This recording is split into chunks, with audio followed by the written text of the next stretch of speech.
make it myself, and this is extra work. Yes. So you read. That's why I talk about the situation. You are in the middle here. Yes. Yes, it must be tough.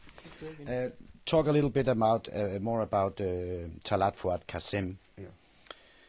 He also spoke in the Tauba mosque, like Abdul Rahman, I think. Did you help Qasim to spread Islamistic propaganda? No, I tried and he knows about it. I keep a distance in practical issues with anybody whom I disagree with his approach as an Islamic movement. I tried my best since I came to Denmark to keep it free from any Islamic political influence from the outside, and maybe that's why I get criticism from Hitzb at Tahrir. They assume that I propagate Euro-Islam. It's not the case. We have enough problems. We are not political, activists.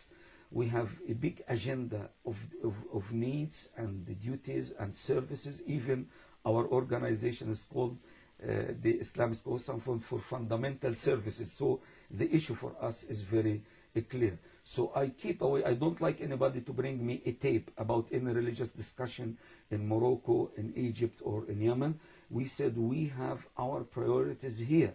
We have the problems of the first generation, which is enough, and we have more problems for the second generation. We didn't started our job to give literature and advice and consultation to different Danish institutions. So it looks very crazy to pull ourselves out from this immediate duty and think with this kind of illusions about agenda somewhere else. So you never helped no, Talat Fuad Qasim? And I will never help even Hizb Tahrir. Hizb Tahrir, they have the right to come to Durtiyavai.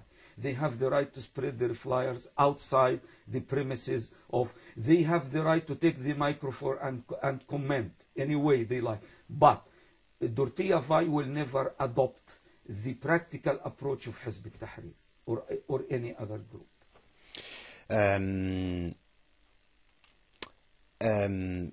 Have you been a part of collecting money means?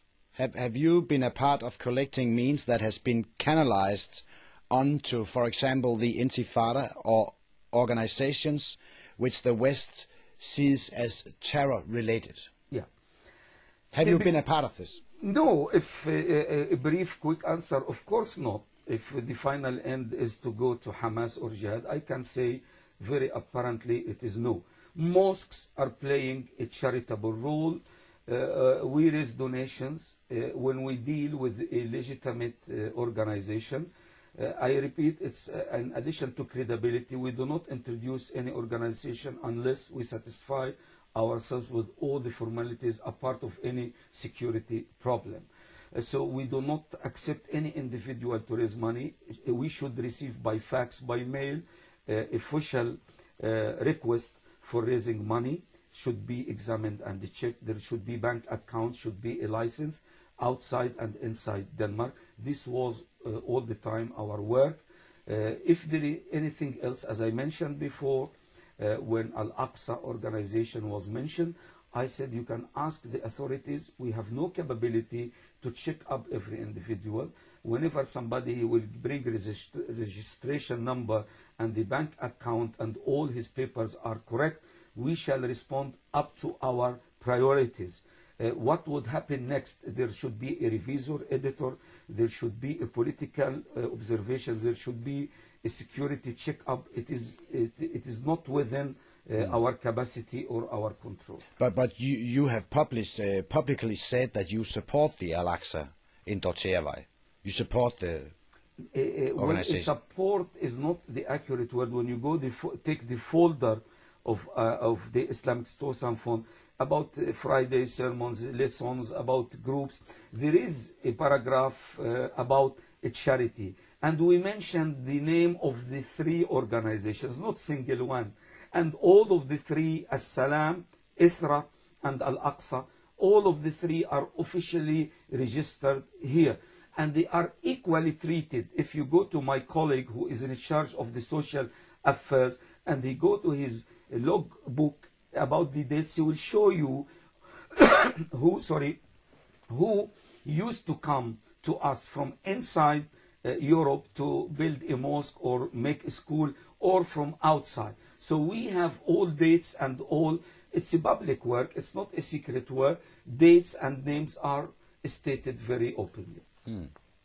So what you say is that when you have raised funds, it is only given to legal organizations, not to organizations on the terror list. Yeah, definitely. And all this. Yes, Is, so yes, you yes. yes. And it's not healthy for us to be associated or to be involved in any doubtful activity. In the long run, it will be exhaustive to us. We have no time to go and defend and to declare. We like a clean way of handling, so we proceed. If we are doubtful about any organization within our experience and knowledge, we apologize. We cannot receive your delegation. We do not put on the desk your giro code or whatsoever. If you make a drawing where you say Mr. Abu-Laban is here in the middle, and you make some people around him like this, and you go 15 years back, 20 years back, you can say like this. I would say that every case in Denmark in the last 15 years that has anything to do with any little bit of terror or jihad or terrorist or holy warrior, Mr. Abu-Laban is there. In one case or another, your name pops up. Let me mention some. Abdul Rahman, we talked about that. He came here in 1991. He spoke in your mosque. I thought he lived with you in your flat. You say it's not true. But you were there affiliated with him along with Said Mansour also, who was you were his interpreter, and you were with him. Talat Fuad Qasim, we talked about this. You were his consultant, his interpreter. Said Mansour, you were the consultant of Suleiman Fahim and Hassanin in Aarhus. No. No, I was invited to the court in Aarhus. Even these people, I never seen them until the court, the second appeal, in the second stage of the procedures. Really? I was invited as a witness, and this man Abu Bara, I never seen him before. Yeah. But about Hassanin came like other refugees, and later. They used to pray in what you call it. So you yeah. So you were not the consultant of these three Egyptians in Aarhus, in the Aarhus case. And they do not accept me as a consultant. Abu Bara, the main suspect, I never seen him. Abu Bara? Yeah, I don't know what is his real name. Suleiman Fahim Hassanin. I think that was Suleiman. Suleiman, yes. Muhammad Fahim was married to a Danish lady. Yes. I know him. Those guys, again, they were veterans of the two of them. They came from Afghanistan. They disagree with our approach, the local tacklement of Islam here. They never reached me. Hassanin came when he was in Sandholm. He met me in one Friday. He said I was a journalist in one newspaper in Peshawar. I told him we don't have the capacity to make any publication. We have only a board. Anybody from any stream can write an article and put it. This was all.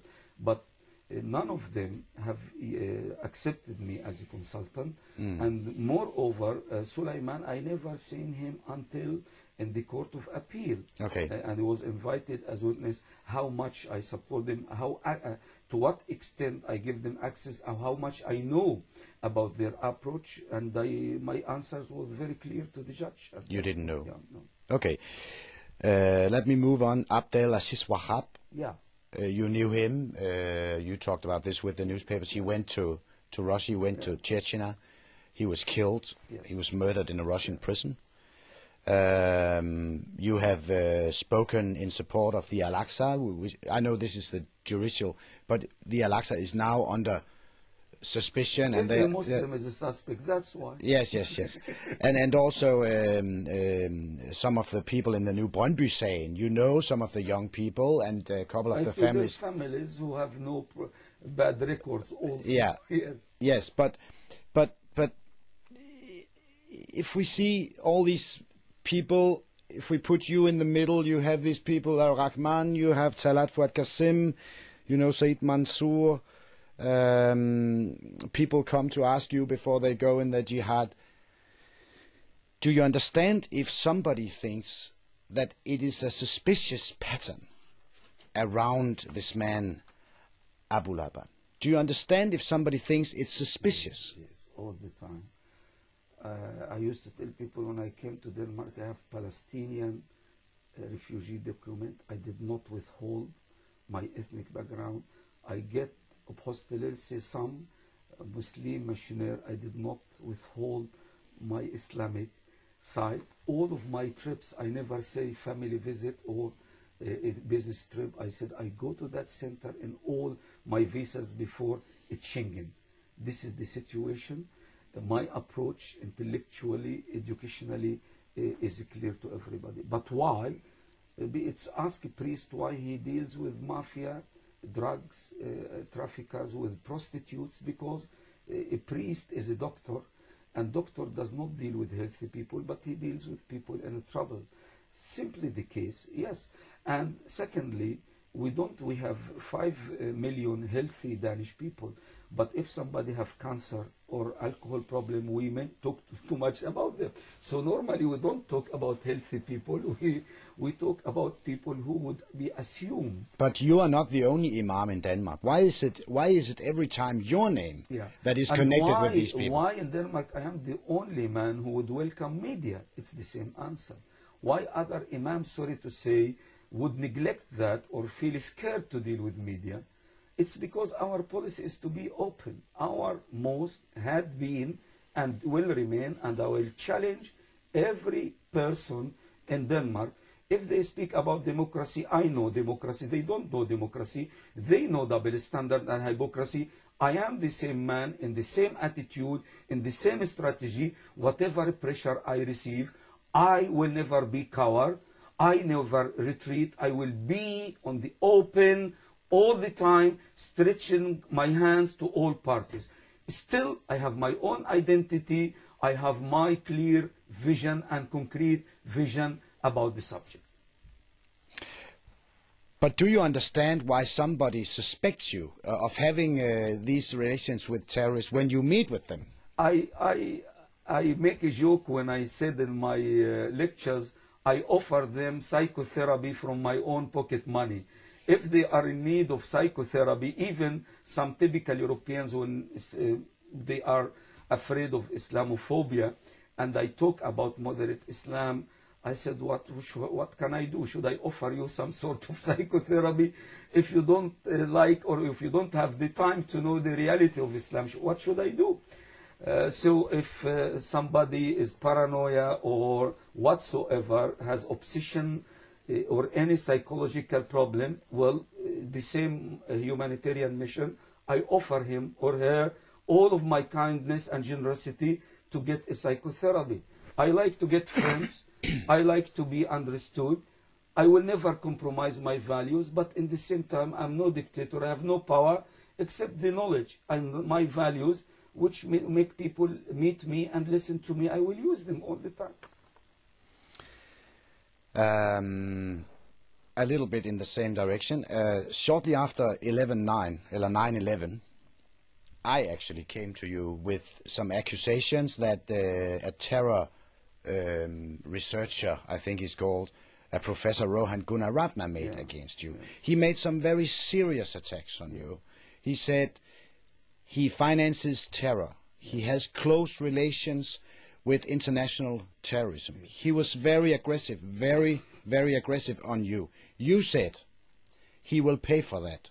I will take him to court. Yes. You didn't. Why not? Because I'm a poor man, and I found it will be a silly situation when everybody come to accuse. He must bring the evidence. And after the last article in Information, I'm making a legal consultation. I will translate the article. This is the idea, even if it's premature to publish that. I will go to the Court of Justice International in The Hague. I tell them, arrest me. In this newspaper, I am the mastermind of terrorists. I'm very dangerous. Please arrest me, put me in court, prove it or prove the contrary. This is the only way. I'm a poor man. I'm not political. I'm not a leader of any movement. And I have no time. I have no money to waste. I consulted some friends in Britain, and they told me you have to deposit £5,000 to initiate the case. I don't have at that time 5,000 crowns. But do you understand, when you say you will do it and you don't do it, then people will think, well, probably the guy's right. I think media, they have enough money to travel to St. Andrews College and meet this genius man, and he will make a credit. He will help the international community to expose a very potential terrorist living in Denmark. They should have done that. It's not me. Every time when somebody comes, like a politician here, he used to repeat a silly song. When I met Imam Abu-Laban, he refused to shake my hand. In that meeting, Fahmi Abdul-Majid was there. At that meeting, his brother Maher was there. At that meeting, one of my friends, Ammar from Malmo, was there. And he used to cheat media every time. This Imam is a radical. He sentenced me like Salman Rushdie. I didn't take him to the court. It's very silly. It's very ugly. I have 4 witnesses. One of them, his own father, he died. In that meeting in the house of Fahmi Abdul-Majid, I met that politician. I shook hands with him. Up to this moment, 2 weeks ago, in Extrabladet, he used to repeat these false lies. Unfortunately, I need secretary. I need staff to read these articles and raise money to defend me in courts in every second occasion. But I tell you seriously, I will not let the article Information go this time. I swear in the name of God, after 20 years, living peacefully in Denmark, doing everything in my capacity for the well-being in this country, I will not let this article go. Even if I will go out of this country. I'm puzzled, really.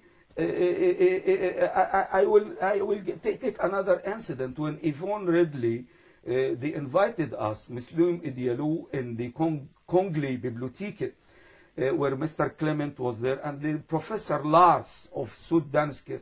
I don't remember his name. I know who you speak about. Mr. Lars, in that meeting, he was scared to death from fundamentalist radical Muslims. He refrained from giving any answer. Why this double standard? Why in his article in media, he made himself as an expert in terrorism, and under security and control of Denmark, he refrained to give any comment about any subject. I'm sorry to say, his presence there was useless.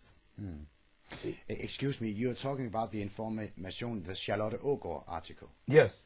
You are offended by that? Yes. Yes. I have the copy, and I tell you, I will go to this free consultation lawyers to tell them, when she said that there is no cell of terrorism, but I have a link to it, I cannot tolerate that anymore. How can I make myself clear? How can I make myself understood by people? As I told you, I can. It's an insult to Denmark. Do you assume that a country like Denmark could be cheated by a man for 20 years to withhold his actual thoughts, his actual attitudes? It doesn't fit. And believe me, I'm very serious. I'm ready to go to the extreme. And this is one of my ideas. I will take this article with the translation to the International Court in The Hague. I tell them, look here, I am a terrorist in Europe. And here is the accusation. Put me under your custody and start your case. I have one of 2 choices. To prove that, and I deserve punishment, or to free me and to keep others who used to make irresponsible, presentation to stop. But don't you understand that your acquaintance with certain top leaders of the terrorist network? It's wrong to say acquaintance. If anybody comes to this country and he is granted, go and ask your country why they gave Omar Abdul Rahman visa. I'm no authority, okay? Go and ask the UK why they gave Omar, they have MI5, MI6. Go and ask USA, they spend billions of dollars for CIA every year, why they gave Omar Abdul Rahman a visa. If USA, UK and Denmark granted this man a visa, they should take the blame, not me. Okay. Okay. Okay. Yes. Some very concrete questions now. Do you know Anwar Shaban? Yes. Who is he? He is the head of the Italian center in Milano. Yes. The Islamic center in Milano. Yes. Do you know Shauki Muhammad? From which country? Austria. Yes, I think he visited Talat Fuad Qasim once. Did you participate in a meeting in Copenhagen in April 1993 with Qasim, Shaban and Muhammad? No. No. Do you know that this meeting took place in Copenhagen? Which meeting? There was a meeting in Copenhagen. In 93. Yes, in April 93 between Talat Fuad Qasim, Shaban and Muhammad. No. You didn't know about this meeting? Okay. Did you ever speak, did you ever make a speech in the Islamic Cultural Institute in Milano? Yes, I conducted one time the Eid in one open square where we have been, and it was published in one big newspaper, and my name was mentioned there, where I have been about 15,000 Muslims in that Eid, the feast celebration. Did you go there with Talat Fuad Qasim? No. No. How many times did you go to Milano? Maybe 6-7 times. In that period? Not only that place, I go in tours to different cities with different organizations. Okay. Did you ever go to Italy with Talat Fuad Qasim? Never, never. I never accompanied him in any trip outside Denmark. Yes. Okay.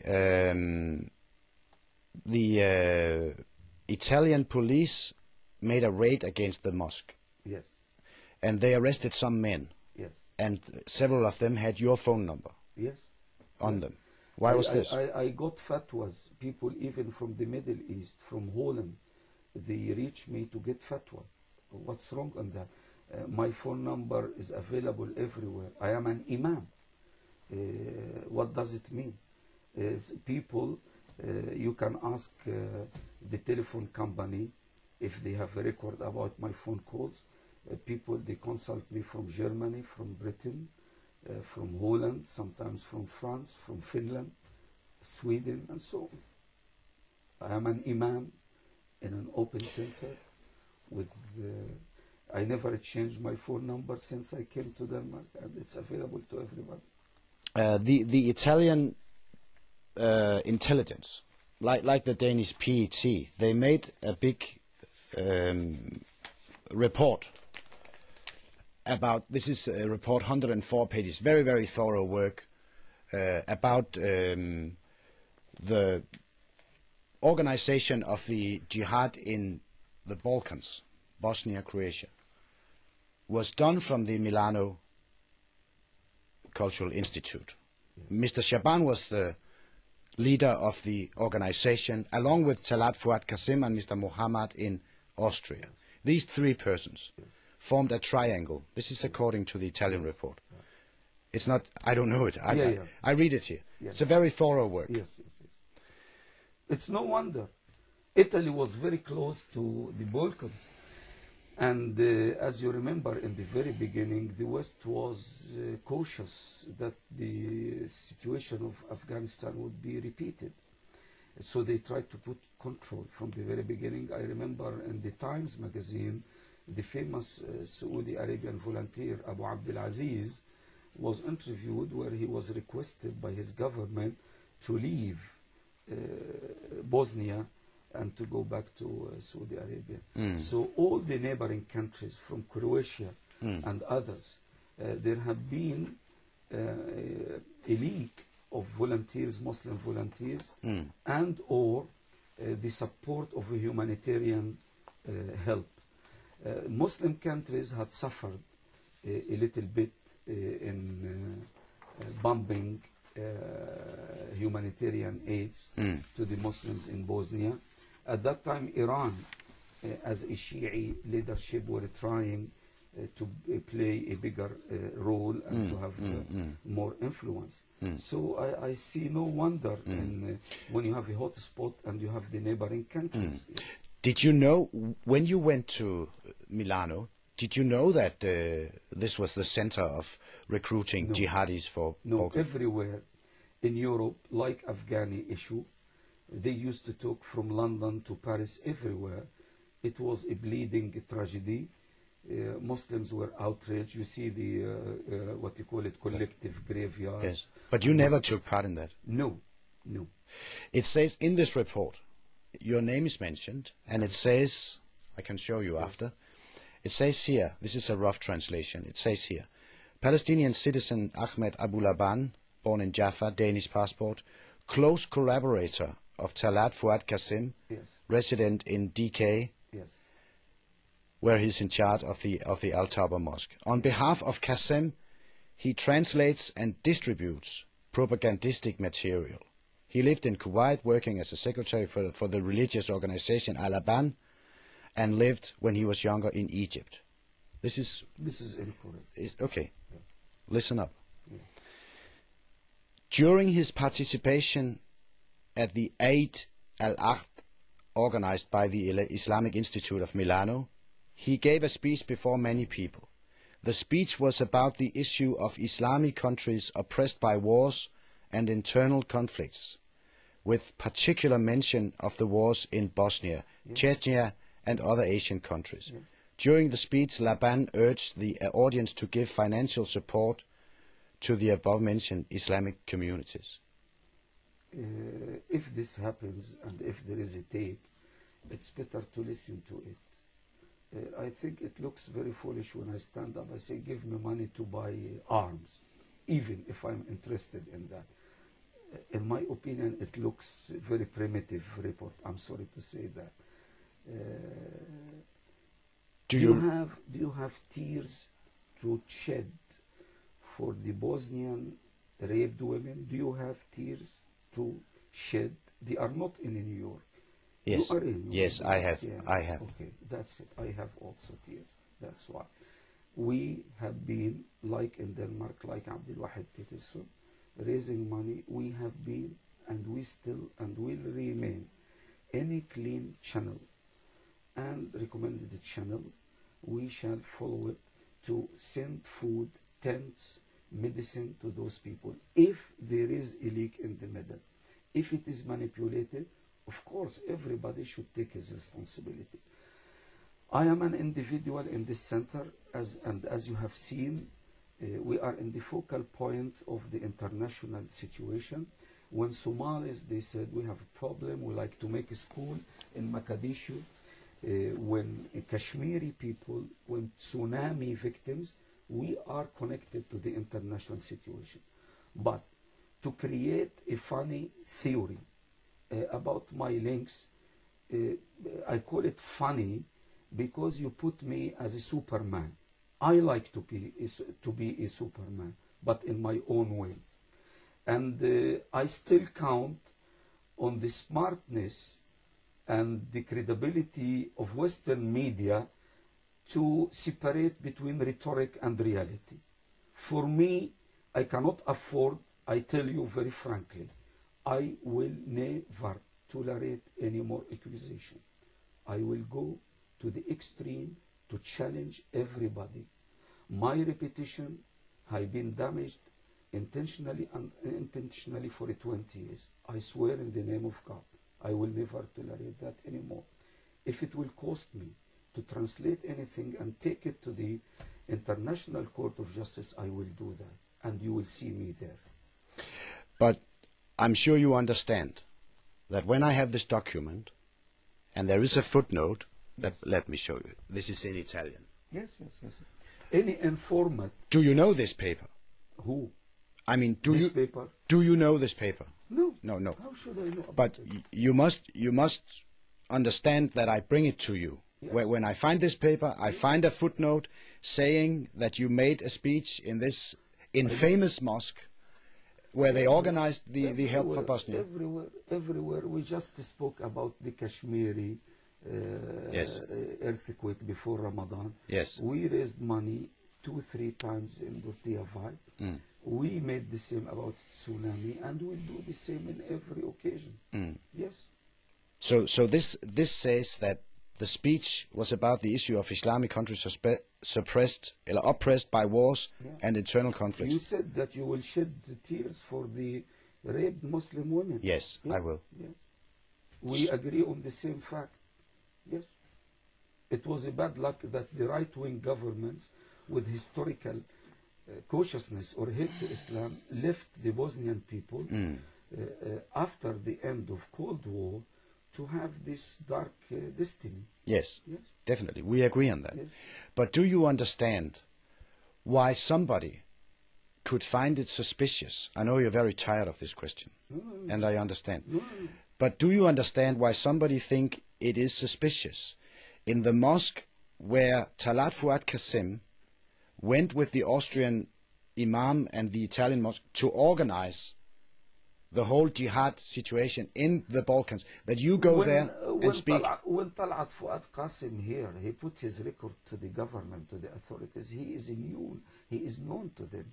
The lawyer told him, as I explained to you in my translation, he tried to give him some guidelines that he should, and even this is my point of view, to political activity. You cannot live in Europe after the World War II and you speak about violence. Nobody would accept that. But the government accepted him as political refugee. It was not me. I never known about him.